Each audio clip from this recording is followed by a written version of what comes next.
Welcome friend, युक्ति IAS की इस ऑनलाइन प्लेटफॉर्म पर मैं अमरविंद आप लोगों का स्वागत करता हूं। आज 5 सितंबर है। तो दैनिक जागरण राष्ट्रीय संस्करण न्यूज़पेपर में आप लोग के लिए पीटी मेंस और इंटरव्यू ओरिएंट कौन कौन से न्यूज़ को कवर किया गया है, उसके मेन पार्ट सब पार्ट पर हम लोग चर्चा करते हुए आगे बढ़ेंगे। आज 2 खास दिन है, जिसमें से पहला कि जो 1000 यूट्यूब सब्सक्राइबर का जो संख्या टारगेट था वो आज कल हम लोगों ने रात को प्राप्त कर लिया है। इसके लिए सभी आप लोग बधाई के पात्र हैं और जल्द से जल्द हम लोग और भी बेहतर स्थिति में उभर कर सामने आएंगे। जैसा आप लोगों का सपोर्ट मिल रहा है ऐसा ही बना रहे और मेरा प्रयास रहेगा कि और भी बेहतर रूप से आप लोगों को न्यूज़ को कवर करना और जो भी आप लोगों का क्यूरी आ रहा है उससे रिलेटेड जल्द से जल्द सभी समस्याओं का समाधान करना। साथ ही साथ शिक्षक दिवस को आप सभी लोगों को बधाई। सभी लोगों के जीवन में गुरु का एक विशेष स्थान रहता है, तो सही मार्गदर्शन और सही दिशा के साथ आपका भविष्य का दशा निर्धारित किया जाता है गुरुओं के द्वारा। तो भारतीय संस्कृति में गुरुओं का विशेष स्थान है। तो आप सभी, हमारे सभी जो भी लोग हैं, सभी को शिक्षक दिवस की बधाई। बस मैं इसमें 2 मूल बातें आप लोगों को बताना चाहता हूं कि आप स्वयं से यह आज निर्धारित कीजिए कि अपने किरदार और कार्य के प्रति वफादारी रखिएगा ताकि आपका व्यक्तित्व वफादार बन सके। तो 2 चीज़ें मेरा मूल मंत्र है, आप लोग इसे ज़रूर अपने जीवन में समाहित कीजिएगा। अगर अपने किरदार के साथ वफादारी निभाते हैं और अपने कार्य के प्रति वफादारी निभाते हैं तो आपको सफल होने से कोई व्यक्ति विशेष नहीं रोक सकता है। बहुत हद तक आप उन समस्याओं का समाधान अपने दैनिक जीवन में प्राप्त कर सकते हैं जो अमूमन सभी में वो रास्ते का रोड़ा बनता है। केवल 2 कार्य अगर आप अपने जीवन में आज से करते हैं कि अपने व्यक्तित्व जो आपका है वो वफादार बनाइए और अपने कार्य के प्रति जितने भी आप लोग आज तक सफल व्यक्तियों का एग्जाम्पल आप हम या कोई भी व्यक्ति रखता है आपके सामने तो उसके प्रति 2 गुण जरूर देखने को मिलेंगे। उसके अतिरिक्त और भी बहुत से गुण हो सकते हैं, पर 2 गुण विशेषता उनमें पाया जाता है तो ही वो रोड मैप तैयार करते हैं अन्य लोगों के लिए। तो आप भी अगर ऐसा कुछ करना चाहते हैं तो जो 2 कार्य जरूर कीजिएगा। एक, अपने व्यक्तित्व के प्रति वफादारी निभाइए और दूसरा अपने कार्य के प्रति। चलिए नेक्स्ट हम लोग अब आगे बात करते हैं। और आगे बढ़ने से पहले आप लोग डिस्क्रिप्शन बॉक्स और कमेंट सेक्शन में बहुत से लिंक दिए रहते हैं, आप लोग वहां से ऐड हो सकते हैं। ऐप डाउनलोड करिएगा, वेबसाइट विजिट कीजिएगा। साथ ही साथ टेलीग्राम चैनल से आप लोग जुड़ सकते हैं जिसमें सभी सुविधाएं आप लोग को दी जाती है। तो चलिए बात करते हैं। देखिए, कल सड़क हादसा हो गया था। पूर्व चेयरमैन जो टाटा सन्स के थे साइरस मिस्त्री, उनकी सड़क हादसे में मृत्यु हो गई। पर बहुत से सवालिया निशान आप लोगों के लिए छोड़ के जाता है प्रशासन के लिए कि ऐसी स्थिति क्या हो गई जिसमें व्यक्ति अकेला सफ़र कर अपनी सुरक्षा को दरकिनार करते हुए कुछ मॉडल सीरीज इतनी जो खासियत है इनकी, जो उसमें आप या अपने खासियत के जो स्टैंडर्ड मेंटेन करते हैं उसमें ऐसा क्या खामियां था। कल एक उससे लो मेंटेन स्टेटस करते हुए कल उन्होंने अपना सफ़र किया था और उसके दौरान इनका सड़क हादसा हो गया ब्लैक स्पॉट के जहां था उस स्थान पर। तो बहुत से प्रश्न खड़ा करते हैं। देखिए, इनकी उपयोगिता को हम देख सकते हैं, आगे पेज में दिया हुआ बहुत से इनकी उपयोगिता है। उसको आप लोग केस स्टडी के तौर पर यूज कर सकते हैं कि भारत में अर्थव्यवस्था को सुधार करने में हमारे जो उद्योगपतियों का योगदान है उसके संदर्भ में इनका भी आप यूज़ कर सकते हैं।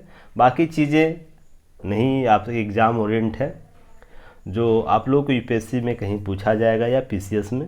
जो चीज़ें हैं उस पर हम लोग बाद में कभी चर्चा करेंगे जब टॉपिक ऐसा आएगा जिसमें सारे उद्योगपतियों के भूमिका का वर्णन होगा। तो साइरस मिस्त्री का भी उनका नाम उसमें होगा, तो उस संदर्भ में हम लोग कभी चर्चा करेंगे। जो नेक्स्ट नीचे के पेज में दिया हुआ है उसे बस आज के संदर्भ में समझ लीजिएगा। जो चीज़ें इंपॉर्टेंट है उस पर हम लोग आज चर्चा करेंगे।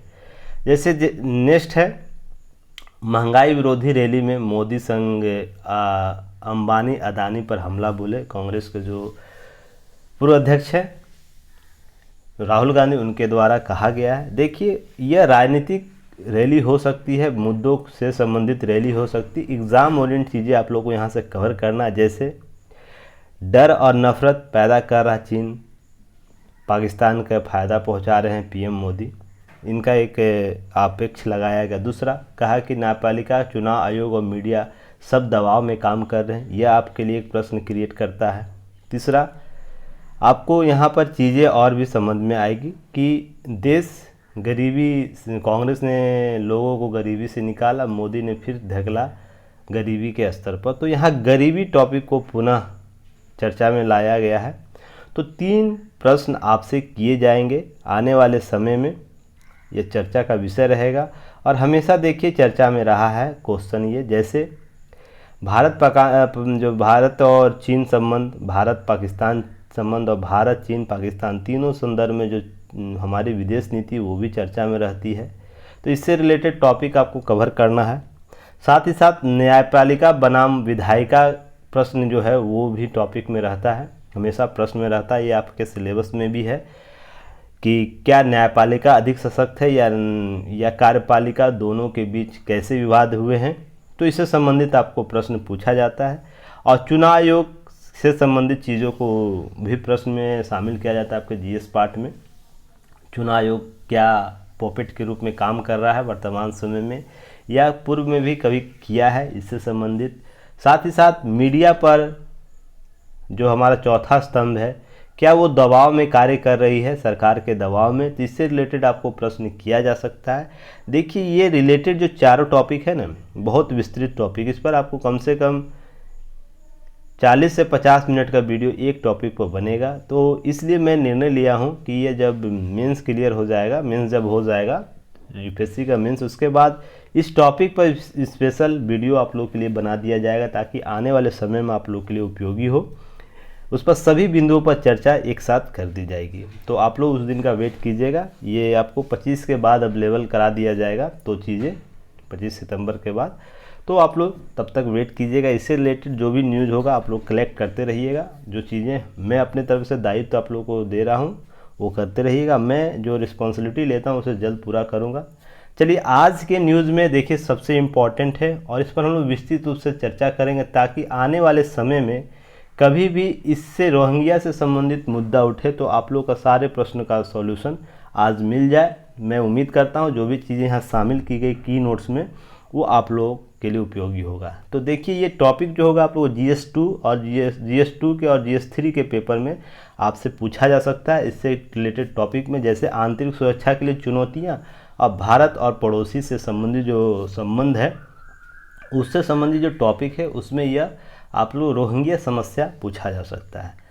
तो हम लोग बात करेंगे, देखिए क्या है इससे संबंधित। देखिए, कल जो बांग्लादेश की प्रधानमंत्री है उनका आगमन भारत में हुआ, शेख हसीना जी का, और उन्होंने कुछ समस्याओं का रोहिंग्या के प्रश्न को उठाया है, भारत में बात की है भारत से, और कुछ बातें की गई है। भारत विशाल देश है और यह इनकी व्यवस्था कर सकता है। तो लेकिन आपके यहाँ इतने अधिक रोहिंग्या नहीं है जितना हमारे यहाँ लगभग, यानी बांग्लादेश में 10.10 लाख की संख्या बता रहे हैं। साथ ही साथ भारत इसलिए प्रतिबद्ध है मानवाधिकार के संदर्भ में, तो भारत हमारी सहायता कर सकता है। पर भारत के भी अपने प्रश्न हैं, अपने समस्याएं हैं इस संदर्भ में, तो वो क्या है उस पर हम लोग आज चर्चा करेंगे।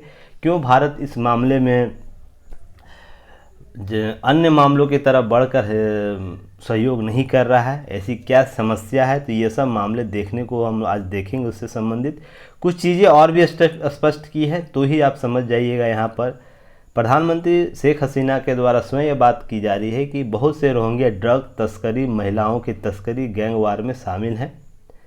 एक सबसे बड़ी समस्या रोहिंग्यों के साथ यह भी है कि अगर वो कोई देश उससे दे रहा है शरणार्थी के तौर पर स्थान, तो उस देश में ही वो ड्रग तस्करी, महिलाओं की तस्करी या गैंगवार से संबंधित मामलों में शामिल हो जाते जैसी घटना हो। तो भारत का चिंता भी इसी के इर्द गिर्द घूमता है। साथ ही साथ आसियान और जो संयुक्त राष्ट्र जैसे अंतर्राष्ट्रीय संगठनों से भी सहयोग प्राप्त करना चाहती है शेख हसीना जी। तो इससे रिलेटेड आपको चीज़ें यहाँ पर दी हुई है। अब हम लोग बात करेंगे की नोट्स के तौर पर, जो आपके लिए एग्ज़ाम के सभी पॉइंट ऑफ व्यू को क्लियर करेगा। और मैं अपनी ज्ञान सीमा में उन सभी टॉपिकों को कवर किया है जो आने वाले एग्ज़ाम जो 23 और 24 होगा, 23 और 24 जो यूपीएससी देने वाले हैं उसके लिए रिवेलेंट होगा। तो याद रखिएगा, ये सभी यूनिवर्सल टॉपिक होते हैं, यहाँ से प्रश्न आपको बार बार पूछा जाता है। तो चलिए देखते हैं। सबसे पहले देखिए, जब भी रोहिंग्या का चर्चा होगा तो एक प्रांत का आप लोगों को नाम आएगा, रखाइल म्यांमार का एक प्रांत है, उसकी चर्चा होगी। तो इसके बारे में आप लोग भौगोलिक स्थिति जान लीजिएगा। और टेलीग्राम चैनल पर आप लोगों के लिए इससे रिलेटेड पिक्चर स्लाइड सेंड किया गया है, तो आप लोग उसे ज़रूर देखिएगा। देखिए, रखाइल म्यांमार के उत्तरी पश्चिमी छोर, देखिए म्यांमार ऐसे है, मान लीजिए इसी तरह म्यांमार है, थोड़ा सा टेढ़ा उड़ा है, ठीक है। तो उत्तरी पश्चिमी छोर में बांग्लादेश की सीमा का एक प्रांत है। देखिए उत्तरी पश्चिमी छोर कौन सा हो जाएगा, ये पूरब हुआ, पश्चिम हुआ, उत्तर हुआ, दक्षिण। तो उत्तरी पश्चिमी प्रांत ये हो गया, और बांग्लादेश आपका ये है, इसका बांग्लादेश की भूमि सीमा। तो ये देखिए प्रांत जो है ना, इस प्रांत में से संबंधित जो रखाइल प्रांत है जो 36,762 वर्ग किलोमीटर में फैला हुआ है। तो कितना वर्ग किलोमीटर में फैला हुआ है? 36,762 किलोमीटर में। म्यांमार सरकार ने वर्ष 2014 में एक जनगणना कराई थी। उसके अनुसार रखाइल में कुल आबादी लगभग 21 लाख है। उस क्षेत्र की आबादी कितनी है?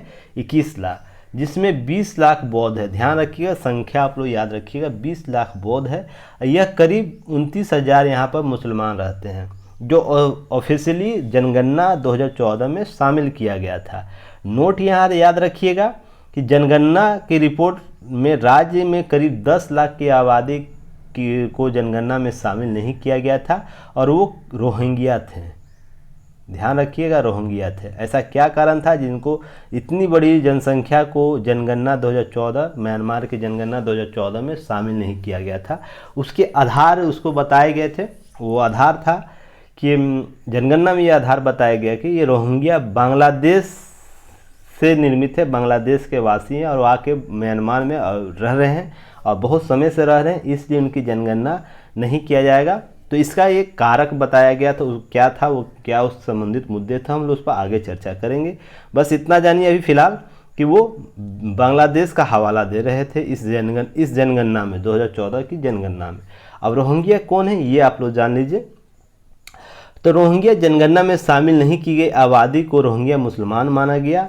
इसके बारे में कहा जाता है कि मुख्य रूप से अवैध बांग्लादेशी प्रवासी हैं, अर्थात बांग्लादेश से प्रवास होकर म्यांमार के उत्तर पश्चिमी जो प्रांत है, रखाइल प्रांत, उसमें आके कभी कालांतर में आए थे। ये मूल निवासी म्यांमार के नहीं है, क्योंकि म्यांमार की जो बौद्ध धर्मों के मानने वाले लोग अधिक हैं वहाँ पर। यह जनगणना में यह बातें स्पष्ट की गई थी। साथ ही साथ सरकार ने इन्हें नागरिकता देने से इनकार कर दिया, हालांकि वे पीढ़ियों से म्यांमार में रह रहे हैं। ध्यान रखिएगा, नागरिकता ही देने से इनकार कर दिया गया जनगणना 2014 के अनुसार और म्यांमार सरकार के द्वारा। हिंसा कब से आरंभ हुई जो ये शरणार्थी बनने को मजबूर हुई? तो रखाइल प्रांत में वर्ष 11-12 से सांप्रदायिक हिंसा जारी है। लगातार वहाँ पर सांप्रदायिक हिंसा हुई है।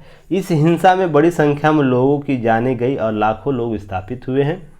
रोहिंग्या मुसलमान व्यापक पैमाने पर भेदभाव और दुर्व्यवहार का सामना करना पड़ता है। लाखों की संख्या में बिना दस्तावेज वाले रोहिंग्या बांग्लादेश में रह रहे हैं। जब वहां पर 2011-12 में ऐसी घटनाएं घटी, सांप्रदायिक हिंसा बढ़ा, तो लोग फिर इस प्रांत से फिर बांग्लादेश में वापस गए। बांग्लादेश, भारत और अन्य बहुत से क्षेत्रों में गए हुए हैं। श्रीलंका भी गए हुए, थाईलैंड भी गए हुए हैं, अरब कंट्रियों में भी गए हुए लोग हैं, यहाँ तक यूरोप तक लोग, यहाँ इससे संबंधित लोग, रोहिंग्या से संबंधित लोग शरणार्थी के तौर पर गए हुए हैं। तो अब यहाँ पर ध्यान रखिएगा, ऐसा हालात क्यों है? 10 लाख की संख्या वाले लोगों के साथ प्रताड़ना हो रही है, ऐसा क्या कारक है? तो कारक इसके पास वहाँ के जो मीडिया है, वहाँ के जो लोग हैं, जो बौद्धिस्ट लोग, यह मानते हैं कि रोहिंग्या मुसलमान बौद्ध जो संस्कृति है, बौद्ध जो कार्य संस्कृति है, उसके प्रति घृणा का भाव रखते हैं। और साथ ही साथ उन क्षेत्रों में मांसाहार प्रयोग अधिक करते हैं। तो इस संदर्भ में भी जो बौद्ध की संस्कृति वो भ्रष्ट होती है, उनकी सांस्कृतिक विरासत खोती है।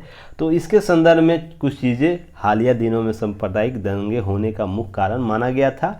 तो उनके रहन सहन खान पान के संदर्भ में प्रश्न किया गया था बौद्ध समूहों के द्वारा।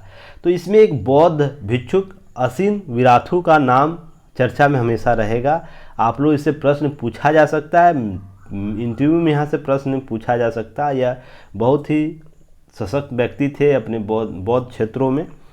इनसे लोग बहुत मोटिवेट हुए थे और इन्हें टाइम्स पत्रिका में आपको कवर पेज भी दिया गया था। तो जब भी रोहिंग्या समस्या आएगा तो इस व्यक्ति का नाम जरूर आएगा, आप लोग ध्यान रखिएगा। बौद्ध भिक्षु असिन विराथू, इनके संबंध में आप यूट्यूब पर वीडियो देख सकते हैं, बहुत सा वीडियो अवेलेबल है। यह क्यों टेरर बौद्धिस्ट इनको बोला जाता है, तो इसके संदर्भ में चीज़ें, हालांकि इसमें कितना सच है देखिए। कोई भी व्यक्ति की विचारधारा अपने धर्म अपने पंथ के प्रति होता है, तो जो विपरीत व्यक्ति समूह है उसको वो टेरर लगता है। पर जो सपोर्टर संबंधी, मान लीजिए बौद्ध है, बौद्ध के संदर्भ में ये व्यक्ति विशेष कार्य कर रहा है, तो बौद्ध वालों के लिए मुक्तिदाता कहलाएगा। और जबकि इसके विपरीत जो होंगे, जैसे रोहिंग्या होंगे या तो इससे विपरीत विचारधारा जो रखते होंगे, वो इसे टेरर के रूप में परिभाषित करेंगे। तो यही एक कॉन्सेप्ट है, इनका नाम दिया गया है बौद्धिस्ट टेरर के रूप में। तो वर्ष 2001 में उन्होंने क्या किया था, राष्ट्रवादी और मुस्लिम विरोधी गुट 969 कॉन्सेप्ट लेकर आया था। तो आपको यहाँ मेंस में या इंटरव्यू में इस संदर्भ से प्रश्न पूछा जा सकता है। इंटरव्यू में ज़्यादा यह संभावित है प्रश्न, इस जब भी रोहिंग्या का चर्चा रहेगा तो ये प्रश्न आपसे पूछा था 969 कॉन्सेप्ट क्या है। तो देखिए, मुसलमानों में 786 एक पवित्र अंक है जो रिप्रेजेंट करता है उनके जो प्रमुख हैं नबी, उनसे रिप्रेजेंट करता है यह शब्द। तो उसी के एवज में, विरोध में या उसके बिहाफ में कह सकते 969 एक कॉन्सेप्ट लाया गया बौद्धों के द्वारा। और जिस घर में यह लगा रहता था तो उसे समर्थक माना जाता था। और जिसके, मान लीजिए कोई मुस्लिम दुकानदार है, अगर उसके घर में लगा दिया जाए तो इस संगठन से जुड़े लोगों के द्वारा, तो उस मुस्लिम दुकानदार का बहिष्कार होता था। और बौद्ध मकानों पहचान के लिए उनके घरों के बाहर 969 लिख दिया जाता था। तो एक प्रतीकात्मक विरोध के रूप में इस सिंबल का यूज़ किया गया था। देखिए, इस संगठन जो विराथू हैं, उनके संगठन कट्टरपंथी के रूप में, इसे म्यांमार में कट्टरपंथी के रूप में माना जाता है। जो आंग सान सूंग जो नोबेल पुरस्कार विजेता है, उनके द्वारा इनका कठोर आलोचना किया गया था। पर जब म्यांमार में सत्ता पलट हुई, सैन्य शासन आया, उससे पहले विराथू जेल में थे इन सब मामलों को लेकर, कट्टरपंथी को लेकर। तो म्यांमार सरकार जब सत्ता पलट होती है तो इसे रिहा कर देती है, विराथू को फिर चर्चा में आ जाता है। तो यह भी आप लोगों को ध्यान में रखना है, ये जब भी होगा इससे रिलेटेड रोहिंग्या समस्या से संबंधित, तो विराथू हमेशा चर्चा में रहेंगे। आप लोग याद रखिएगा, वर्ष 2013 में टाइम एक प्रतिष्ठित मैगजीन है, इसके कवर पेज पर असिन की तस्वीर छापी गई, जिसके शीर्षक या टाइटल रखा गया फेस ऑफ बुद्धिस्ट टेरर। मैंने जो आप बात बोला था आपको, अभी दो कॉन्सेप्ट चलता है किसी भी विचारधारा के संदर्भ में। जो समर्थक होते हैं उसे मुक्तिदाता समझा जाता है, वहीं इसके नेगेटिव जो पक्ष के लोग होते हैं उसे टेरर के रूप में परिभाषित किया जाता है। यही है शीर्षक का मुख्य थीम। यह म्यांमार में बौद्धों के लिए मुक्तिदाता के रूप में जाने जाते हैं। तो आप समझ सकते हैं, बहुत महत्वपूर्ण व्यक्ति हैं, इनका चर्चा हमेशा बना रहेगा। अब इस मामले में, रोहिंग्या के मामले में संयुक्त राष्ट्र की क्या राय है, यह आप लोग की जानना चाहिए। क्या इस मामले को किस रूप में देखता है। तो संयुक्त राष्ट्र रोहिंग्या मुसलमानों को विश्व की सबसे अधिक सताए गए अल्पसंख्यक के रूप में वर्णित करता गया है, क्योंकि 10 लाख की संख्या बहुत मायने रखती है। तो 10 लाख मुसलमानों को सताया जा रहा है, यह इस संदर्भ में संयुक्त राष्ट्र की राय है। और देखिए, इस मामले में संयुक्त राष्ट्र का दो तरफा भी राय देखने को मिलता है, कभी इसमें सपोर्ट में आता है तो कभी इसके विपरीत भी रहता है। पर अमूमन औसत माना जाए तो इसे कहीं ना कहीं मान्यता दिए हुए है एक सताए हुए अल्पसंख्यक के रूप में। अब संयुक्त राष्ट्र शरणार्थी संधि की चर्चा हमेशा रहेगी। जब भी शरणार्थियों का मामला आएगा, जब भी मान लीजिए बौद्ध का शरणार्थी का रहे, मुसलमान की शरणार्थी रहे, या हिंदू शरणार्थी का रहे, या ईसाई शरणार्थी का रहे, या इजराइल में जो पंथ है उसके संदर्भ में आपको शरणार्थियों का जब भी मामला आएगा विश्व के किसी भी देश में, तो यह संधि आप लोगों के लिए इम्पॉर्टेंट हो जाएगा। और एग्ज़ाम में आप लोगों से प्रश्न यह किया जाता है, मेंस में तो रिलेटिव है ही, यह प्रश्न आपसे क्रिएट किया था। इंटरव्यू के लिए भी सबसे इम्पॉर्टेंट है। अगर यह चर्चा में कोई भी शरणार्थी विषय चर्चा में होगा, यह आपको संधि संयुक्त राष्ट्र का पूछा जाएगा, क्या इसका भारत हस्ताक्षरकर्ता देश है या नहीं है, तो इससे रिलेटेड तो यह आप लोगों को याद रखना है। तो संयुक्त राष्ट्र एक बहुपक्षीय यह जो संयुक्त राष्ट्र शरणार्थी संधि 1951, तो संयुक्त राष्ट्र का एक बहुपक्षीय संधि समझौता है जिसके तहत शरणार्थियों को परिभाषित किया गया है। इनके अधिकार, उनके अधिकार और हस्ताक्षरकर्ता देश की शरणार्थियों के प्रति जिम्मेवारियाँ क्या क्या है, उत्तरदायित्व क्या है, इससे संबंधित प्रावधान इस संधि में किया गया है। तो ध्यान रखिएगा, यह इसमें क्या है, परिभाषा स्पष्ट है कि शरणार्थी हैं कौन, एक बात। दूसरा, उनके अधिकार शरणार्थी के बाद क्या होते हैं, और हस्ताक्षर देश के पास शरणार्थियों के प्रति जवाबदेही उत्तरदायी क्या है, इससे संबंधित सभी चीज़ों को स्पष्ट किया गया। यह संधि युद्ध अपराधियों, आतंकवाद से जुड़े व्यक्तियों और शरणार्थी के रूप में मान्यता नहीं देता है। नोट आप लोग याद रखिएगा, अगर कोई युद्ध, मान लीजिए यूक्रेन और अभी रूस में युद्ध चल रहा है, उसमें कोई भी देश का जो सैनिक है अगर ऐसा किसी देश में जाके निवास करना चाहता है तो उसे शरणार्थी के तौर पर मान्यता नहीं दिया जाएगा। और आतंकवाद से जुड़े जो व्यक्ति होंगे उसे कभी भी शरणार्थी के रूप में मान्यता नहीं दिया जाता इस एक्ट के तहत, आप लोग याद रखिएगा। अपवाद के स्वरूप यह संधि क्या है, जाति, धर्म, राष्ट्रीयता, किसी विशेष सामाजिक समूह से संबद्धता या पृथक राजनीतिक विचारों के कारण उत्पीड़न या अपने देश छोड़ने को मजबूर लोगों के अधिकारों का संरक्षण प्रदान करता है। समग्र रूप से आप समझिए कि X देश है, Y देश, अगर X देश में किसी भी प्रकार के जाति आधारित समस्या के कारण कोई व्यक्ति विस्थापित हो रहा, धर्म के आधार पर, राष्ट्रीय के आधार पर, या किसी विशेष सामाजिक समूह अर्थात किसी सामाजिक विशेष द्वारा किसी दूसरे सामाजिक धर्म के विरुद्ध कोई ऐसा विवाद उत्पन्न हो गया जिसके कारण एक ह्यूज संख्या में आपको लोग विस्थापित हो रहे अपने X देश से किसी Y देश में, तो वो जब जाएंगे तो वो शरणार्थी कहलाएंगे। तो इसके लिए पृथक राजनीतिक विचारों के कारण भी अगर कोई मान ली विचारधारा, जैसे यूरोपियन कंट्री में कभी कभी देखने को मिलता है या कनाडा अमेरिका में देखने को मिलता है, जब लोग एक दूसरे का बॉर्डर शेयर करते हैं, जब जाते हैं, तो यह भी राजनीतिक पृथकीकरण विचारधाराओं से उत्पीड़न होता है। देश छोड़ने के मजबूर लोगों के लिए किसी कारणवश रोजगार से या किसी समस्या, आंतरिक समस्या, गृह युद्ध हो गया किसी देश में, तो उसके कारण अगर देश छोड़ रहे हैं उन लोगों को भी शरणार्थी में वर्गीकरण किया गया है। तो इस एक्ट के तहत तो बहुत ह्यूज इसका एस्पेक्ट है, बहुत बड़े स्तर पर शरणार्थियों को परिभाषित करता अपने इस संधि के माध्यम से। और यह संधि देखिए वर्ष 1948 में जो मानवाधिकार का सार्वभौमिक घोषणा था, यूनिवर्सल जो कॉन्सेप्ट लेकर आया गया था, मानव के अधिकार क्या क्या है, उसके अनुच्छेद 14 से प्रेरित है। तो आप लोग को यहाँ से प्रश्न पूछा जा सकता है, किया जा सकता है, जो शरणार्थियों का अधिनियम संधि जो 1951 है, संयुक्त राष्ट्र शरणार्थी संधि 1951, वो किस अनुच्छेद से संबंधित है, तो मानव अधिकार सार्वभौमिक घोषणा जो किया गया था 1948 में, उसके आर्टिकल 14 से संबंधित है।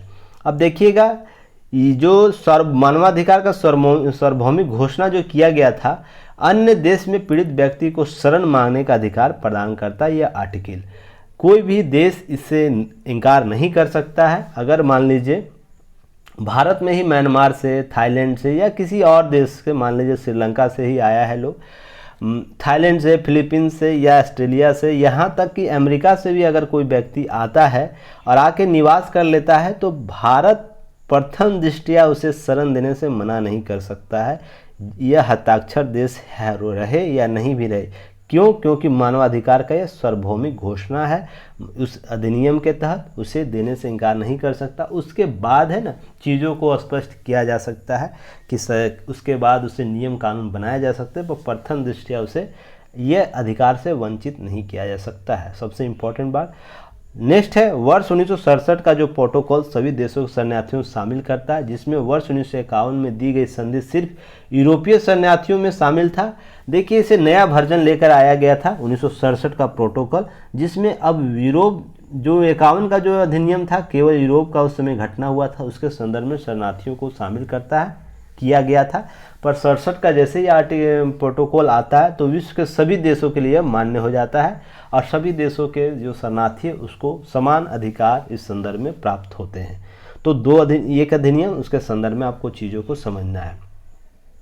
नेक्स्ट आपको याद रखना है, एक सेकेंड, जी सही है। अब भारत इस संधि अभिसमय का पक्षकार नहीं है, ध्यान रखिएगा। 1951 का जो एक्ट है उसका पक्षकार नहीं है, क्योंकि वह यूरोपीय संदर्भ में बनाया गया कानून था और भारत इसका बाद प्रश्न चिन्ह खड़ा करता है। इसके संबंध में बहुत से प्रश्न हैं। हालांकि इससे रिलेटेड एक बार वीडियो आप लोगों को बना है प्लेलिस्ट में, अगर वीडियो आप लोग देखते होंगे तो आप लोग जरूर मिल जाएगा कि भारत इस संबंध में क्यों प्रश्न खड़ा करता है, क्यों नहीं मानता है। जैसा भारत विश्व का लोकतांत्रिक देश है, भारत की जैसी प्रकृति है, विश्व को शरण देने की जो प्रवृत्ति है भारत की, तो इस संदर्भ में क्यों वो पक्षकार नहीं है, सबसे बड़ा प्रश्न यह उभरता है। तो इससे रिलेटेड भारत के अपने समस्याएं हैं, क्यों नहीं इससे संबंधित चीज़ों को भारत सपोर्ट करता है। जो संधि 1951 है उसके संदर्भ में बात की जा रही है, शरणार्थियों के संबंध में नहीं की जा रही है, संधि के संदर्भ में बात की जा रही है। और देखिए, जब भी शरणार्थी की बात होगी साथ ही साथ संयुक्त राष्ट्र शरणार्थी उच्चायुक्त की भी बात होगी। तो यह क्या करता है, यह शरणार्थियों जो संयुक्त राष्ट्र शरणार्थी एजेंसी एक वैश्विक संगठन है जो शरणार्थियों के जीवन बचाने, उसके अधिकारों की रक्षा करने और इसके लिए बेहतर भविष्य का निर्माण करने के प्रति समर्पित है।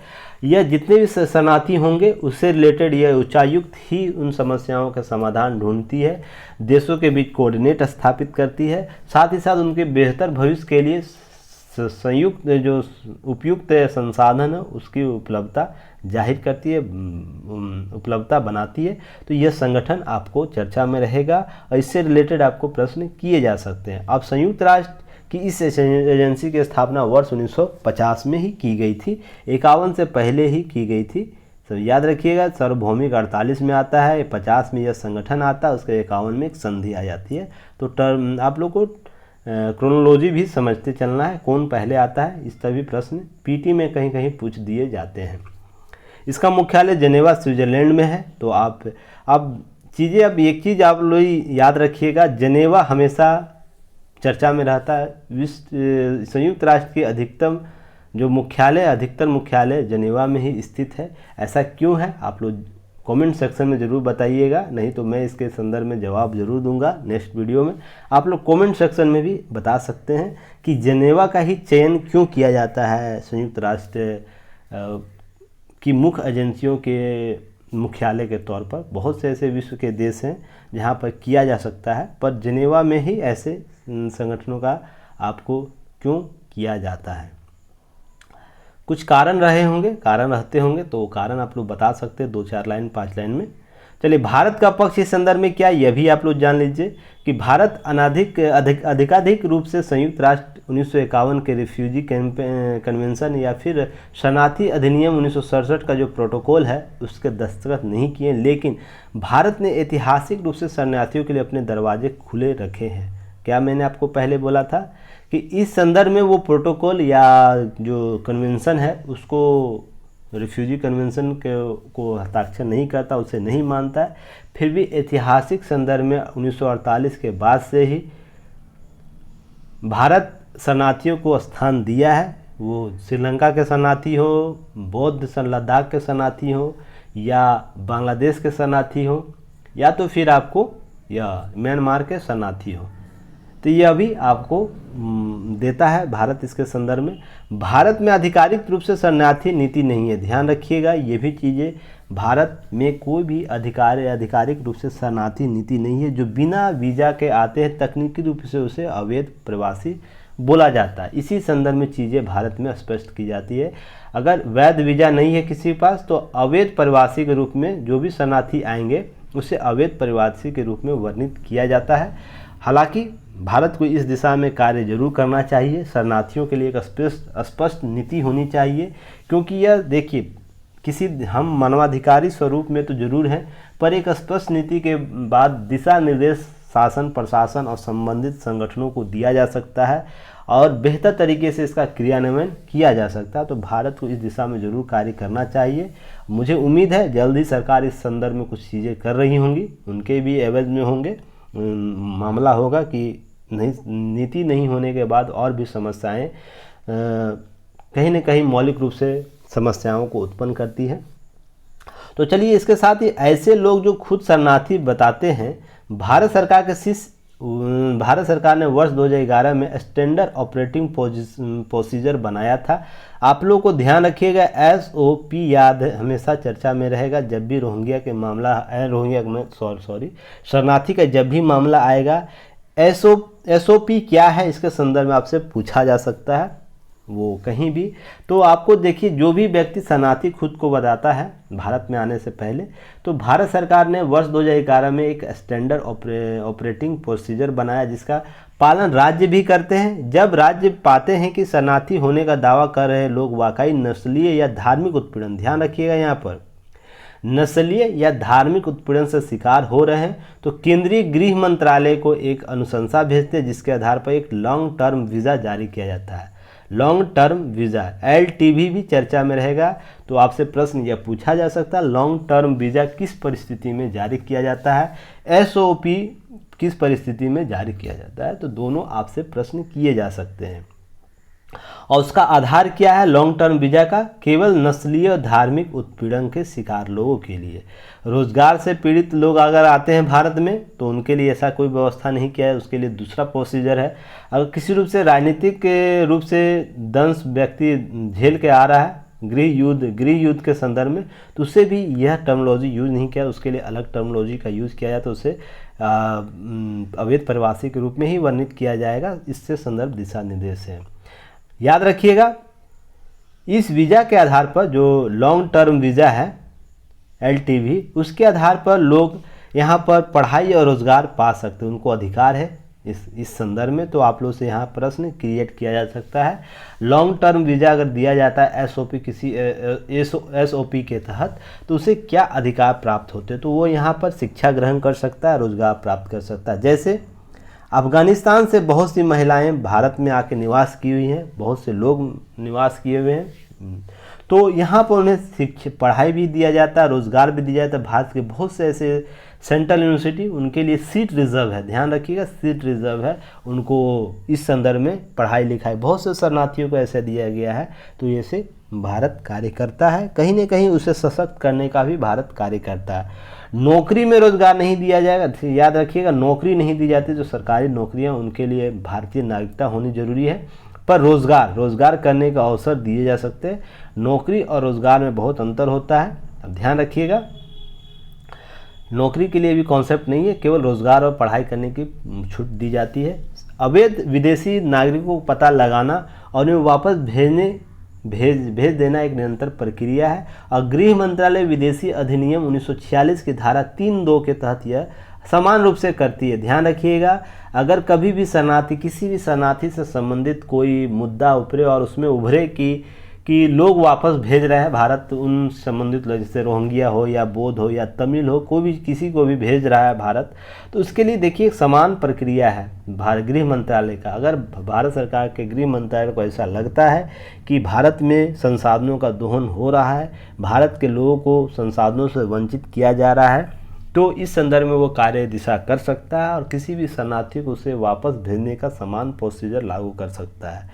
तो देखिए, यहाँ पर अवैध नागरिक के संदर्भ में ही वापस भेजने की प्रक्रिया होती है। देखिए, अवैध विदेशी नागरिकों के संदर्भ में, शरणार्थी के संदर्भ में यह बात नहीं की जाएगी, अवैध विदेशी नागरिक। और हाल ही में जो 5 देशों में जो 5 धर्मों के लोगों को जो चीज़ें दी गई थी, छूट दी गई थी हाल ही में, जैसे बौद्ध हो, सिख हो, हिंदू हो, तो इससे संबंधित जो छूट दी गई थी हाल ही में अफ़गानिस्तान, श्रीलंका और इसके संदर्भ में, तो आप समझ सकते हैं चीज़ें यहीं से प्रोसीजर ली गई थी और यह समान प्रक्रिया के तौर पर शामिल की जाती है।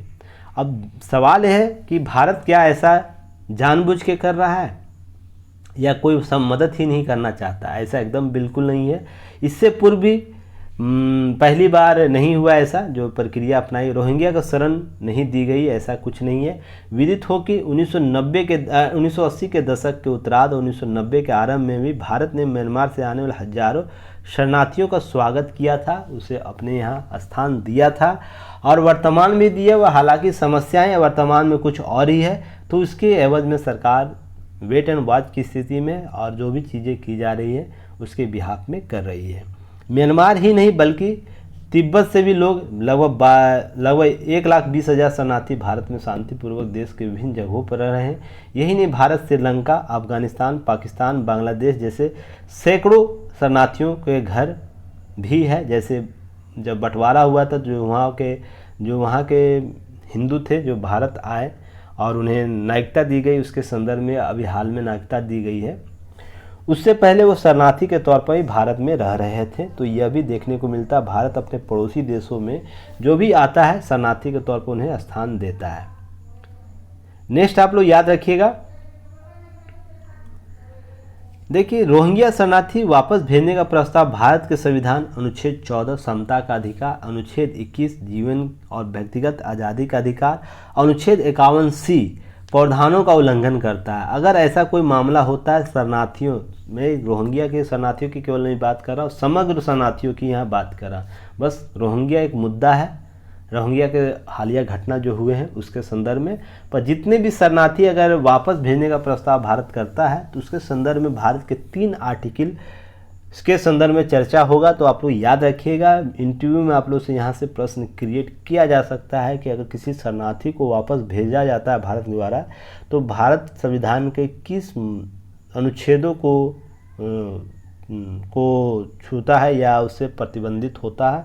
तो आर्टिकल 14, 21 और 51C जो अंतर्राष्ट्रीय कानूनों और संधियों के दायित्वों के अनुपालन का जिक्र करता है 51C। तो आप लोग याद रखिएगा, 3 अनुच्छेद जरूर याद रखिएगा, अनुच्छेद 14, अनुच्छेद 21 और अनुच्छेद आपको 51C। अधिकतर मामले में अनुच्छेद 21 और अनुच्छेद 14 यूनिवर्सल हम लोग का मौलिक अधिकार है, वो सभी व्यक्तियों को प्राप्त है। पर अनुच्छेद 51C आप लोग जरूर याद रखिएगा इसे, क्योंकि अंतर्राष्ट्रीय कानून और संधियों के दायित्व का अनुपालन का जिक्र करता है। भारत का क्या दायित्व है अंतर्राष्ट्रीय कानूनों के प्रति, यह आपको DSP के तहत है, राज्य के नीति निर्देशक तत्व के तहत यह शामिल किया गया है। राज्य इसके इच्छानुसार भी कार्य करती है। नोट आप लोग याद रखिएगा कि भारत संयुक्त राष्ट्र शरणार्थी अभिसमय का पक्षकार देश नहीं है, किंतु मानव अधिकारों के सार्वभौमिक घोषणा 1948 और अंतर्राष्ट्रीय नागरिक और राजनीतिक अधिकार अधिनियम जो international convention of civil and political rights 1966 का हस्ताक्षर करता है। ध्यान रखिएगा, शरणार्थियों का हस्ताक्षर करता नहीं है। 1951 और 1967 का जो अभी समय आया था, प्रोटोकॉल आया था, उसका हस्ताक्षर करता नहीं है। पर सार्वभौमिक अधिकार 1948 और international convent on civil and political rights जो है अंतर्राष्ट्रीय नागरिक और राजनीतिक जो अधिकार नियम है उसका हस्ताक्षर करता देश है भारत। तो आपसे यहाँ प्रश्न किया जा सकता है, आपको ध्यान रखिएगा, पीटी में ये सब प्रश्न पूछे जाते हैं। साथ ही एक चीज़ और भी याद रखिएगा कि रखाइल प्रांत जब भी चर्चा में आएगा तो भारत को उसके कुछ हित हैं वो भी प्रभावित होते हैं, इसलिए भारत स्टैंड मोड में रहता है इन सब मामलों में, क्योंकि भारत जो भारत देश है वो दक्षिण पूर्व एशियाई देशों के साथ संबंध बनाए रखना चाहता है और यह अधिकतर बौद्धिस्ट देश हैं, इसलिए इन मामलों में भारत स्टैंड मोड में बनाए हुए है। ऐसा नहीं कि भारत इसकी कोई समस्या का निदान नहीं करना चाहता है। भारत के पास भी अपने अंतर्राष्ट्रीय मुद्दे हैं, आंतरिक मामले हैं, से रिलेटेड जो चीज़ें हैं उसको डिस्टर्ब नहीं करना चाहता। इसी में ध्यान रखिएगा।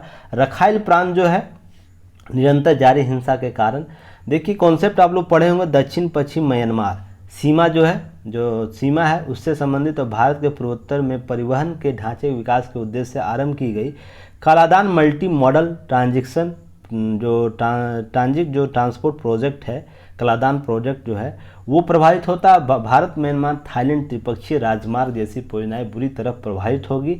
अगर इसके संदर्भ में कोई निर्णय ले रहा है भारत तो वेस्टर्न मोड में है, तो महत्वपूर्ण यही है कि हम दक्षिण पूर्वी एशिया जहां बौद्धिस्ट राज्यों का बौद्धिस्ट धर्म के धर्मावलंबी के मानने वाले देश हैं, अगर उनका कोई विरोध है पश्चिमी सीमा रखाइल प्रांत से संबंधित, तो उसमें अगर हम लोग कोई स्टैंड लेते हैं तो इन सभी हितों को प्रभावित करती है। आने वाले दक्षिण पूर्व की देखो नीति भी इससे प्रभावित हो सकती है।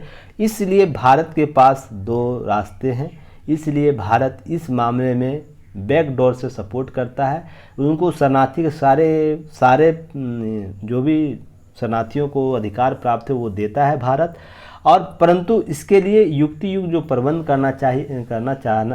करने की ज़रूरत है वो इन कारणों से नहीं कर पा रहा है। इसके पास भारत के अपने इंटरनेशनल इशू है, इसलिए इसी संदर्भ में इस मामले को देखना चाहिए आप लोगों को, सभी लोगों को, कि कालादान मल्टी मॉडल जो प्रोजेक्ट है और भारत म्यांमार थाईलैंड प्रोजेक्ट और पूर्व की और देखो नीति के भी यह कहीं ना कहीं यह प्रभावित होगी इस मामले के संदर्भ में।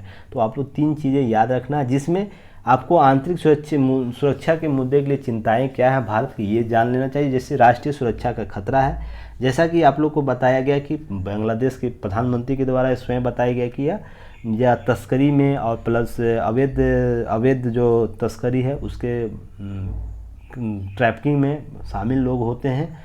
तो इसके बहुत से ऐसे सबूत मिले भी हैं, ऐसे ही हवा में बात नहीं की जाती है, सबूत भी हैं इनके संबंध में, रोहिंग्या के संबंध में। इसलिए आंतरिक सुरक्षा का भी खतरा मानते, हितों का टकराव भी होगा। हित का टकराव देख रहे हैं इंटरनेशनल लेवल पर भी और नेशनल लेवल पर बहुत से हित हैं जो टकराव होता है।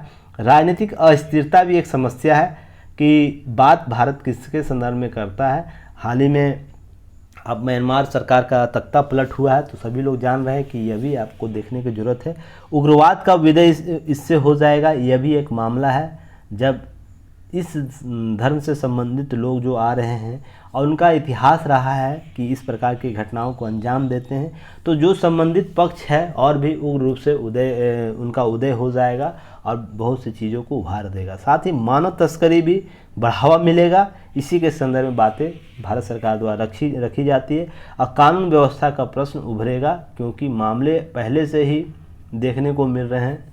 न्यायालय दबाव से युक्त काम कर रही है। अब नए मामले को और भी शामिल कर दिया जाएगा, तो एक कानून और व्यवस्था, पुलिस प्रशासन के पास, न्यायिक व्यवस्था के पास अलग ही समस्या उत्पन्न हो जाएगी। तो ये सब सारी समस्याएं भारत के समक्ष हैं, जिसके कारण रोहिंग्या के संदर्भ में आपको स्टैंड मोड में भारत दिखता है। सभी को लगता है कि भारत कुछ नहीं कर रहा है, पर बैकडोर से भारत शरणार्थी के संदर्भ में बहुत कुछ किया है। इतिहास भारत का रहा है और निरंतर आने वाले समय में भी करेगा, पर इसके अपने हित होते हैं जिसके एवज में भारत को सभी चीज़ों को मॉडरेट करके चलना है।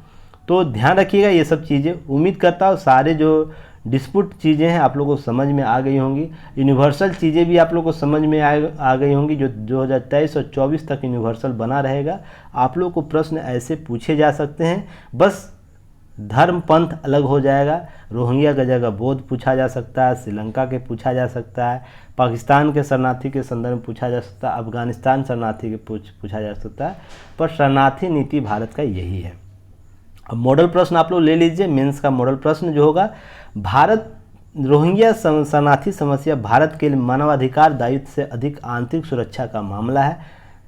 क्या आप इस बात से सहमत है? स्पष्ट करें। प्रश्न यह आपसे किया जा सकता है कि शरणार्थी जो रोहिंग्या शरणार्थी का समस्या जो भारत के लिए मानवाधिकार दायित्व जो 1948 है उससे कहीं अधिक आंतरिक सुरक्षा का मामला है। इस बात को स्पष्ट करने की बात आपकी राय क्या है, यह आप लोग जरूर लिखने की कोशिश कीजिए। और दैनिक जागरण न्यूज एनालिसिस का जो टेलीग्राम चैनल है, डिस्क्रिप्शन बॉक्स और कमेंट सेक्शन में आप लोगों को दिया हुआ रहता है लिंक, उससे ऐड हो जाइए और आंसर प्लीज़ लिखिए ताकि आप लोग का इम्प्रूव हो। केवल आप लोग बस नोट्स आप बोल रहे हैं, उस पर मैं आप लोगों को बताया है, स्पेशल नोट्स आप लोगों को बताया जाएगा। वेट कीजिए, आप लोग आंसर राइटिंग जरूर कीजिए इससे संबंधित आप लोग प्रश्नों को। जो भी चीज़ें बताई गई कोशिश कीजिए उन सब चीज़ों को शामिल करने की कोशिश करता हूँ। इससे संबंधित जो भी चीज़ें होंगी, देखिए मैं जो भी विस्तृत किसी टॉपिक पर चर्चा करता हूँ, आने वाले यूपीएससी या पीसीएस में आप लोग इससे रिलेटेड प्रश्न जरूर उभरेगा, तो इससे सारे डायग्राम को कवर कर लिया गया है। तो आप लोग निश्चित होकर इस टॉपिक को की नोट्स बना लीजिएगा। देखिए एक चीज़ और है, घरेलू हिंसा में सर्वाधिक दर्ज और लंबित मामले में यूपी सर्वप्रथम है। तो नालसा का रिपोर्ट जारी किया गया नेशनल लीगल सर्विस अथॉरिटी के द्वारा। घरेलू हिंसा कानून अधिनियम 2005 के संदर्भ में बातें की जा रही है सुप्रीम कोर्ट में। We the human of India एक ये सुप्रीम कोर्ट में याचिका दायर करती है। उसी में सुप्रीम कोर्ट ने नालसा से रिपोर्ट मांगी थी, तलब किया था, उसने रिपोर्ट दिया है सुप्रीम कोर्ट ने। तो कुछ डाटा अपडेट हुआ है, तो आप लोग इससे ज़रूर की नोट्स को शामिल कर लीजिए। संबंधित सभी स्टेट, जैसे जो स्टेट में है, जैसे यूपी है, यूपी में सर्वाधिक लंबित मामले हैं और महाराष्ट्र दूसरे स्थान पर है। इससे संबंधित जैसे आपको दिल्ली का भी आंकड़ा दिया गया, राजस्थान, मध्य प्रदेश, पश्चिम बंगाल, हरियाणा, पंजाब, बिहार, झारखंड सभी का मामला दिया गया। तो संबंधित राज्य के जो स्टूडेंट होंगे अपने राज्य के स्थिति स्टेटस को देख लीजिएगा, ताकि आप लोग चीज़ों को समझ सके बेहतर तरीके से। देश में कुल मामले हैं लगभग 11,93,359 केस दर्ज हुए, जिसमें से केवल 7,27,788 का निपटान हुआ है, जबकि 4,71,684 जो अभी भी लंबित है। यह घरेलू हिंसा से संबंधित मामले। तो महिला उत्पीड़न के संदर्भ में जो केस याचिका दायर किया गया था, उसके संदर्भ में नालसा ने यह रिपोर्ट जारी किया है, सबमिट किया है आपको सुप्रीम कोर्ट में। तो इससे रिलेटेड आपको चीज़ें जाना, नालसा क्यों चर्चा में रहता है, और आपको एग्ज़ाम यहाँ मेंस में पूछा जा सकता है। और जब भी घरेलू हिंसा से संबंधित जब भी आंकड़े प्रकाशित किए जाएंगे, तो आपको नालसा से प्रश्न किए जा सकते हैं। वो इंटरव्यू में भी किया जा सकता है, मेंस में भी प्रश्न में भी किया जा, पीटी में तो प्रश्न उभरता ही है। तो आप लोग जरूर इस टॉपिक को देखिएगा। साथ ही पहले आप लोग जानिए कि राष्ट्रीय विधिक सेवा दिवस जो है की शुरुआत पहली बार 1995 में की गई थी, और भारत का सर्वोच्च न्यायालय द्वारा समाज में गरीब और कमज़ोर वर्गों की सहायता समर्थन प्रदान करने के लिए की गई थी। यहीं से कॉन्सेप्ट डेवलप होता है कि नालसा जो लीगल अथॉरिटी है उसकी स्थापना की जाए। तो आप ध्यान रखिएगा, सभी नागरिकों के लिए उचित निष्पक्ष न्याय प्रक्रिया सुनिश्चित करने हेतु जागरूकता फैलाने के लिए 9 नवंबर को राष्ट्रीय विधिक सेवा दिवस मनाया जाता है। 9 नवंबर जो आएगा उसमें यह आपको टॉपिक चर्चा में रहेगा, तो प्रश्न आपको वहाँ से भी क्रिएट किया जा सकता है। तो राष्ट्रीय विधिक सेवा दिवस मनाया जाता है। अब राष्ट्रीय विधिक सेवा प्राधिकरण याद रखिएगा कब चीज़ें हैं, कब इसका गठन हुआ। नालसा राष्ट्रीय विधिक सेवा प्राधिकरण, NALSA national legal service authority, NALSA गठन वैधिक सेवा प्राधिकरण अधिनियम 1987 के अंतर्गत समाज में जो कमज़ोर वर्ग है उनको निःशुल्क कानूनी सहायता प्रदान करने के लिए, विवादों के सौहार्दपूर्ण समाधान के लिए लोक अदालतों के आयोजन। ध्यान रखिएगा, यहाँ लोक अदालत का गठन किया जाएगा। यह नालसा के संदर्भ में बात की जा रही है। नालसा लोक अदालत के तहत मामलों का सुलझाएगा, जिसमें घरेलू हिंसा भी शामिल है। तो इसके संदर्भ में प्रश्न आपसे पूछा जा सकता है। भारत का मुख्य न्यायाधीश इसका मुख्य संरक्षक होता है। देखिए भारत का मुख्य न्यायाधीश जो होगा chief justice of India CJI, वो नालसा के मुख्य संरक्षक होंगे, और यह भारत के सर्वोच्च न्यायालय के द्वितीय वरिष्ठ नागरिक प्राधिकरण का कार्यकारी अधिकारी अध्यक्ष होगा। ध्यान रखिएगा, यहाँ 2 चीज़ें आप लोग को पीटी से पूछा जा सकता है। संरक्षक, मुख्य संरक्षक तो न्यायाधीश होंगे, मुख्य न्यायाधीश जो CJI हैं। उसके बाद उनके बाद जो वरिष्ठतम में जो द्वितीय वरिष्ठतम नागरिक होंगे वो इसके कार्यकारी अध्यक्ष होते हैं। अगर नहीं अवेलेबल होते हैं CJI तो उनके एवज में यह कार्य करते हैं। नेक्स्ट आप लोग ध्यान रखना है, अनुच्छेद 39A अवसर की समता के आधार पर न्याय को बढ़ावा देने के लिए समाज के गरीब हैं और कमज़ोर वर्गों को मुफ्त कानूनी सहायता प्रदान करने के लिए यह प्रावधान करता है। ध्यान रहिएगा। तो आप लोग पीटी में यहाँ से प्रश्न पूछा जाता है, समान न्याय प्राप्त करने का अधिकार किस अनुच्छेद के तहत वर्णित किया जा सकता है? तो 39A के तहत अवसर की जो समता उसी आधार पर। साथ ही साथ अनुच्छेद 14 जो समता का अधिकार है वो भी वर्णित करता है। 22A याद रखिए, विधि के समक्ष क्षमता का जो समक्ष समानता सुनिश्चित करने के राज्य बाध्य है। तो यह भी एक आर्टिकल है जो इस कानूनी अधिकार प्राप्त करने के लिए नागरिकों को प्रतिबद्ध करता है, न्यायालय उसके संदर्भ में कुछ कार्य करे। तो नालसा का जो गठन हुआ है इसी संदर्भ में हुआ है। अब नालसा क्या काम करता है यह सबसे इम्पोर्टेंट है, तो आप लोग इसे देख लीजिए।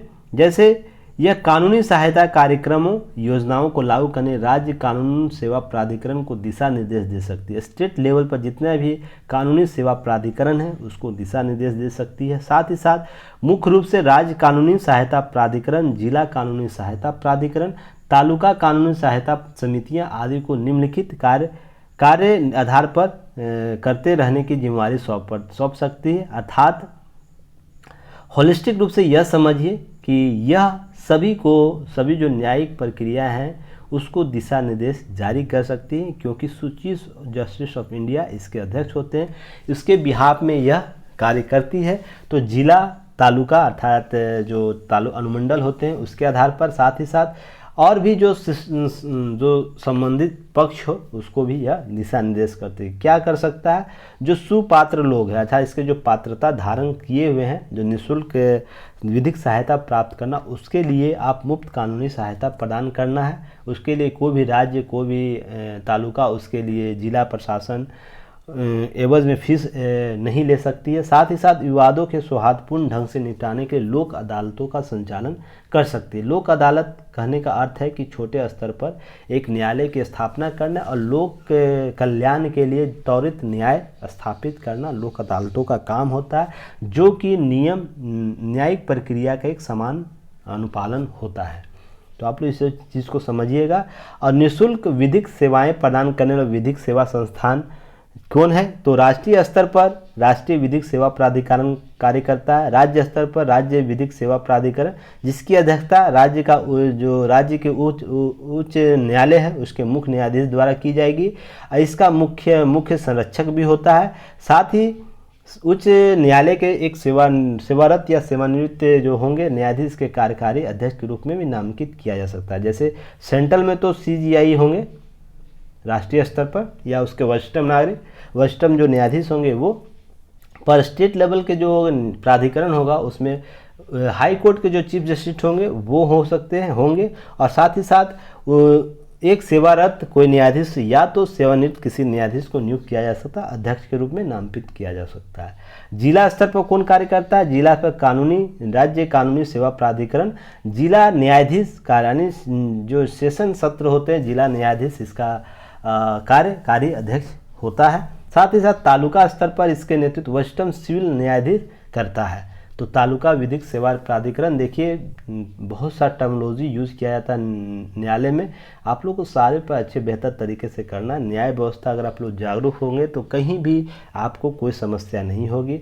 साथ ही याद रखिएगा उच्च न्यायालय सर्वोच्च न्यायालय में प्राधिकरण का गठन किया गया ताकि और भी मामलों को जल्दी ही त्वरित रूप से निष्पादन किया जा सके। उच्च न्यायालय में उच्च न्यायालय विधिक सेवा प्राधिकरण और सर्वोच्च न्यायालय में सर्वोच्च न्यायालय विधिक सेवा प्राधिकरण। तो सभी प्राधिकरण के बारे में आप लोग जान गए किस लेवल पर जाकर यह नालसा कार्य करती है और किस रूप से करती है। नेक्स्ट आप लोग याद रखिएगा मुफ्त कानूनी सहायता पाने वाले पात्र कौन कौन से हैं। अब सभी को यह पात्रता प्राप्त नहीं होती है, केवल कुछ वर्गों को, कुछ लाभार्थियों को इसमें शामिल किया गया। जैसे कोई भी महिला है, बच्चा है, उसको मुफ्त कानूनी सहायता प्राप्त करने का अधिकार प्राप्त है। और यूपीएससी के पीटी में यहाँ से प्रश्न पूछा गया, ध्यान रखिएगा यूपीएससी के पीटी प्रारंभिक परीक्षा में यहाँ से परीक्षा में प्रश्न पूछा गया, आप प्रीवियस ईयर क्वेश्चन जरूर देखिएगा।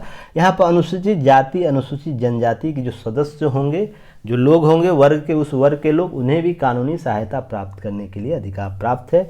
औद्योगिक श्रमिक हैं वो भी, उन्हें इस नालसा के तहत मुफ्त कानूनी सहायता प्राप्त करने का अधिकार है। बड़ी आपदाओं जैसे हिंसा, बाढ़, सूखे, भूकंप, औद्योगिक आपदाओं के शिकार लोग भी इस नालसा एक्ट के तहत आपको अथॉरिटी के तहत मुफ्त कानूनी सहायता प्राप्त करने के अधिकार प्राप्त है। विकलांग व्यक्ति को भी यह प्राप्त है। साथ में हिरासत में रखे लोग, हिरासत में अर्थात जो कैद में जीवन यापन व्यतीत कर रहे हैं, कैदी जीवन, उनको भी यह अधिकार प्राप्त है। साथ ही साथ ऐसे व्यक्ति जिनकी आय 1 लाख से अधिक नहीं है, वार्षिक आय की बात हो रही है, वार्षिक आय जिनकी 1 लाख नहीं है उनको भी यह न्याय प्राप्त है। साथ ही साथ बेगार या अवैध मानव व्यापार जो शिकार हैं उनको भी यह अधिकार प्राप्त है कि उस कानूनी रूप से मुफ्त जो कानूनी सहायता राज्य से संबंधित पक्षों से प्राप्त कर सकता है। तो आप लोग को ध्यान रखना है, ठीक है। नेक्स्ट है कानूनी सेवा। कानूनी सेवा जो मोबाइल ऐप है, कुछ हालिया नालसा के द्वारा चलाए गए कदम है। तो कानूनी सेवा ऐप न्याय के लिए समान पहुंच को सक्षम करने के लिए नालसा के ने आम नागरिकों की कानूनी सहायता को आसान पहुंचाने के लिए एक एंड्रॉयड और iOS संस्करणों के कानूनी मोबाइल ऐप लॉन्च किए हैं। तो आप लोग ध्यान रखिएगा, कोई भी समस्या हो कानूनों से संबंधित तो आप इस ऐप का उपयोग कर अपने अधिकारों को जान सकते हैं। और सभी लोगों को यह अपने मोबाइल में इंस्टॉल भी रखना चाहिए ताकि आप अपने अधिकारों के प्रति सजग रहे, कानून के प्रति जो आपकी जो अधिकार है वो भी आप लोग को जानना चाहिए। दिशा योजना बहुत ही महत्वपूर्ण है, आप लोग से प्रश्न किया जा सकता है। न्याय विभाग के द्वारा 21-26 से लागू की जा रही है। 21-26 की अवधि के लिए क्या न्याय तक समग्र पहुंच के लिए अभिनव समाधान डिजाइनिंग दिशा के नामक एक योजना के माध्यम से अखिल भारतीय स्तर पर न्याय पहुंचाने के व्यापक और समग्र एकीकृत और व्यवस्थित समाधान ढूंढा जाए, जिसके संदर्भ में दिशा कार्य करेगी। सभी एक्सेस टू जस्टिस, सभी को यह access to justice concept programme के तहत दिशा योजना तक दिया जाना चाहिए ताकि अखिल भारतीय स्तर तक यह सुविधाएं दी जाए, सभी को एक्सेस दी जाए जस्टिस प्राप्त करने के लिए एक्सेस टू जस्टिस प्रोग्राम के तहत। तो आप लोग को प्रश्न यहाँ से पीटी में पूछा जा सकता है या मेंस में क्रिएट किया जा सकता है, एक्सेस टू जस्टिस प्रोग्राम के तहत न्यायिक व्यवस्था किस रूप से कार्य करती है। तो नालसा के संदर्भ में ही आप लोग को चर्चा करना है। साथ ही साथ जो विधिक प्रावधान किए गए हैं, जो अधिकार हैं, उसके संदर्भ में ही चर्चा करनी होगी। तो आप लोग उम्मीद करता हूँ इससे संबंधित जो चीज़ें होंगी स्पष्ट हो गई होंगी ताकि आप लोग का आंसर इम्प्रूव हो सके। चलिए नेक्स्ट, आगे बढ़ने से पहले आप लोग ज़रूर चैनल को शेयर कीजिए, सब्सक्राइब कीजिए, और भी जो महत्वपूर्ण सुझाव है दे सकते हैं। साथ ही साथ आप लोग चैनल को लाइक करते रहिए ताकि इंटरनल मोटिवेशन मिलता रहे। देखिए जो जस्टिस पूर्व जस्टिस जो CJI थे रमना, उनके द्वारा कुछ बातें की गई है। तो यह बात आप लोग को ध्यान रखिएगा, सभी न्यायिक प्रक्रिया के संदर्भ में की जाती है। जैसे लोकतंत्र में सरकारों के निर्णय सुधारने की अपनी प्रक्रिया होती है, यही एकमात्र तरीका भी है। अदालतों को ऐसा करने के लिए बहुत उत्साहित नहीं होना चाहिए, लेकिन कुछ परिस्थितियों उन्हें विपक्ष के विकल्प की भूमिका भी निवारण करना चाहिए। यहाँ पर कहने का अर्थ यह है कि कभी कभी ऐसे हालात हो जाते हैं कि विधायिका अपने दायित्वों से मुखर हो जाती है। तो कार्य जो न्यायिक प्रक्रिया है, तो न्यायिक व्यवस्था को उसके दायित्व को उजागर करना, उसके दायित्व को बताना के भूमिका अदा कर सकता है। और यह सीमित होना चाहिए, यह अतिशयोक्ति नहीं होना चाहिए। हर मामले में विधायिका को दिशा निर्देश नहीं देना चाहिए। इनका कॉन्सेप्ट यही है। और आपसे यहाँ प्रश्न यहाँ से क्रिएट किया जा सकता है। तो इस पर हम लोग जो आपको मैंने पहला टॉपिक बताया था, विधायिका बनाम न्यायपालिका के विरुद्ध जो समस्या, उसके संदर्भ में ही इस टॉपिक का वर्णन उस दिन किया जाएगा। तो वेट एंड वॉच कीजिएगा, बहुत सी चीज़ें आप लोगों को यहाँ पर बताई जाएगी जो एग्ज़ाम ओरिएंट है। और हम बात केवल एग्ज़ाम ओरिएंट करते हैं, टू द पॉइंट बात करते हैं। आप लोग देखते होंगे इतने देर के वीडियो में कभी मैं किसी चीज़ को प्रमोट नहीं करता हूँ, किसी चीज़ को अननेसेसरी, जो एग्ज़ाम ओरिएंट बात है उसी को बोलता हूँ। रीज़न उसके पीछे यही होता है, आपके पास सीमित समय है और सीमित समय का उपयुक्त उपयोग करिएगा। और जो हमारे पास स्टूडेंट हैं, जो भी हमारे व्यूअर हैं, वो मैं उम्मीद करता हूँ मेरी इस जो कॉन्सेप्ट को समझेंगे तो उनका सिलेक्शन का जो दर है बढ़ेगा। और विश्वास रखिए आपका फ़ायदा इससे ज़रूर होगा। आप पीटी ओरिएंट एक बात और यहाँ पर ध्यान रखिएगा कि जस्टिस VR कृष्णा अय्यर सम्मान से इन्हें रमना जी को सम्मानित किया गया। तो आपको पीटी ओरिएंट आपको प्रश्न यहाँ पूछा जा सकता है। और साथ ही साथ उड़ीसा के मुख्यमंत्री नवीन पटनायक को सामाजिक और राजनीतिक श्रेणी में असाधारण योगदान के लिए लाइफ टाइम अचीवमेंट अवार्ड से भी सम्मानित किया गया। इसी संदर्भ में जब यहाँ बैठक हो रही थी इंटरनेशनल सेंटर में आयोजित कैपिटल फाउंडेशन राष्ट्रीय व्याख्यान में ये गए हुए थे वहाँ पर। तो पीटी मेंस दोनों यहाँ पर प्रश्न है, तो आप इसे ज़रूर कवर कीजिएगा। देखिए वैश्विक अंतरिक्ष में भारत की हिस्सेदारी बढ़ने का संभावना है। ऐसा जो हमारे जो नीति निर्धारक हैं उनके द्वारा यह बात बोली गई है। वैश्विक अंतरिक्ष अर्थव्यवस्था में भारत की हिस्सेदारी अभी लगभग 2% है या 2% है, जिससे बढ़ाने कर हम लोग 8% तक ले जा सकते हैं। उसके लिए नई अंतरिक्ष नीति आने वाली है, तो हम लोग जब आएगी उस पर नई अंतरिक्ष नीति, उस पर हम लोग चर्चा करेंगे उस वक्त। अभी फ़िलहाल बस आंकड़े को, पीटी ओरिएंट आंकड़े को देख सकते हैं हम लोग। और साथ ही साथ भारत जो भारतीय राष्ट्रीय अंतरिक्ष संवर्धन और प्राधिकरण केंद्र जो इन स्पेस है, उसके अध्यक्ष जो पवन कुमार गोयनका की बात को हम लोग समझ सकते हैं। बस इतना ही पीटी ओरिएंट आप लोग चीज़ है। जब औद्योगिक नीति नहीं आएगी, औद्योगिक अंतरिक्ष नीति, उस पर हम लोग बात करेंगे। चलिए नेक्स्ट है, कुछ चीज़ें भविष्य के लिए भी छोड़ देनी चाहिए, सभी अभी नहीं हो सकता है, क्योंकि देखिए अभी 1 घंटा हो गया होगा जैसा मुझे लग रहा है। देखिए 59 मिनट 1 घंटा हो गया। अब वीडियो भी जो चीज़ें आ गए समझ सकते हैं। देखिए साइरस मिस्त्री के योगदान के बारे में बहुत से यहाँ चर्चा किया गया, तो आप लोग इसे की नोट्स बना लीजिएगा, ताकि 10-15 की नोट्स जरूर बना लीजिए, ताकि इनके भविष्य में कभी प्रश्न पूछे औद्योगिक योगदान, तो आप लोग यहाँ से उत्तर देखिए। पीसीएस में ये सब प्रश्न जरूर पूछे जाते हैं, जब भी स्टेट के पीसीएस होंगे वहाँ से प्रश्न शॉर्ट फॉर्म में पूछा जाता है, तो आप लोग जरूर इसे कवर कीजिएगा। देखिए हाल ही में कुछ दिन पहले आप लोगों को आर्थिक आधार पर आरक्षण जो मुद्दा है उस पर चर्चा किया था मैंने। वीडियो प्ले लिस्ट में होगा, आप लोग जरूर देखिएगा, या जो लिस्ट दिया जाता है टॉपिक का लिस्ट अगस्त मंथ का, उसमें आप लोग इसे जरूर पढ़िएगा। वहाँ पर आर्थिक आधार पर आरक्षण क्यों दिया जा रहा है, जो संविधान संशोधन जो किए गए उसके संदर्भ में कुछ बातें की गई है।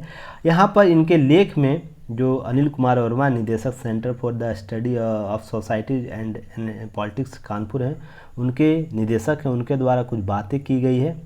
उनकी बात यहाँ की गई है कि संविधान अनुसूचित जाति अनुसूचित जनजातियों की लोकसभा विधानसभा 10 वर्ष के लिए आरक्षण की व्यवस्था की गई थी, और ऐसा अपेक्षा किया गया था जो आरक्षण का मुद्दा है वो धीरे धीरे समाप्त हो जाएगा, लोग जागरूक होंगे, और कहीं बेहतर विकास के संदर्भ में आरक्षण की जो नीति है वो 10 वर्षों तक ही लागू रहेगी, क्योंकि आज़ादी के समय उनकी दयनीय स्थिति थी, इसलिए आरक्षण दिया गया था। पर उसके एवज में राजनीतिक तुष्टीकरण के संदर्भ में या समस्याओं का बेहतर निष्पादन नहीं किया जा सका, जिसके कारण इसको 10 वर्ष तक कालांतर में निरंतर बढ़ाया जा रहा स्थिति वर्तमान तक जारी है।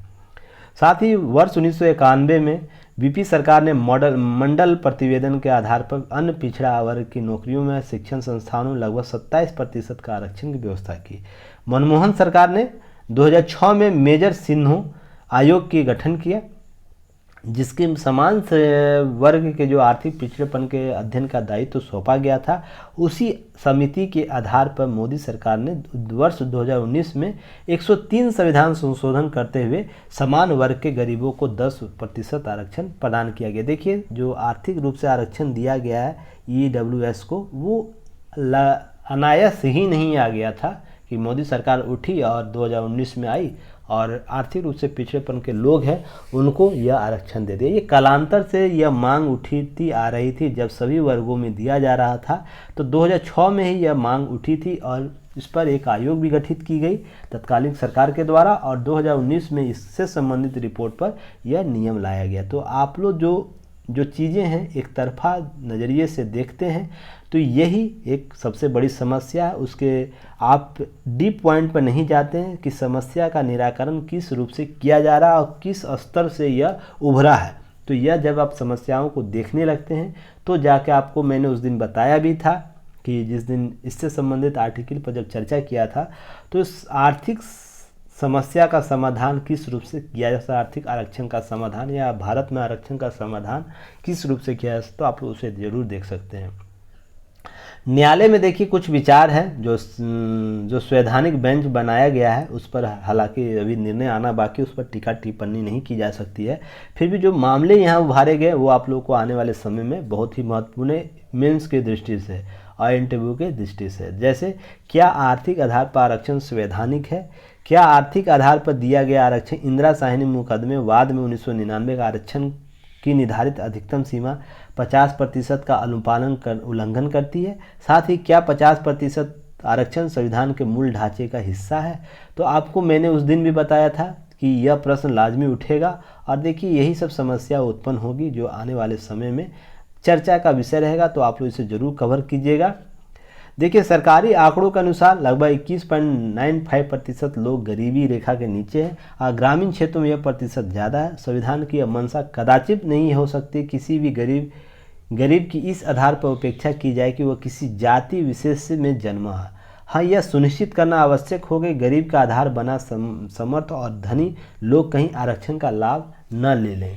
देखिए ये जो मुद्दा गया इसका कभी कदाचित यह अनुमान नहीं लगाना चाहिए सभी लोगों को कि इससे किसी गरीब व्यक्ति का हक मारा जाएगा। इससे यह जरूर लगाया जा सकता जो डिस्ट्रीब्यूशन है किया गया है आरक्षण का वर्गों में, क्या उसमें धनिक लोग हैं, क्या वो इस आरक्षण का लाभ उठा रहे हैं, तो लाभ उठा रहे तो अवैधानिक किया जाएगा, उनका अधिकार छीने जाएंगे और इन जो गरीब लोग हैं इस वर्ग के उनको डिस्प्यूट किया जाएगा, उनको दिया जाएगा।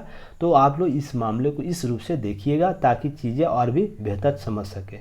और भी चीज़ें जो हैं आपको पहले भी जानकारी दी गई है तो आप उस चीज़ से की नोट्स कर सकते हैं। देखिए आरक्षण से संबंधित कुछ मामले यहाँ पर है, इसका की नोट्स आप लोग जरूर बना लीजिएगा। पेपर जब आप लोग को सेंड किया जाता है तो आप लोग जरूर इसे की नोट्स, संवैधानिक प्रावधान क्या है, मंडल कमीशन क्या है, साथ में 1882 में जो हंटर आयोग बना था उसके बाद क्या स्थितियाँ उत्पन्न हुई, 1901-2 में जो कोल्हापुर रियासत छत्रपति शाहू महाराज थे उनके द्वारा आरक्षण व्यवस्था का जनक माना जाता है, क्यों माना जाता है, सभी चीज़ें आप लोग को यहाँ समझनी चाहिए। अब भीमराव अंबेडकर इसके संदर्भ में क्या आर्थिक आरक्षण के संदर्भ में उनकी राय क्या थी ये भी आप लोगों को जाननी चाहिए।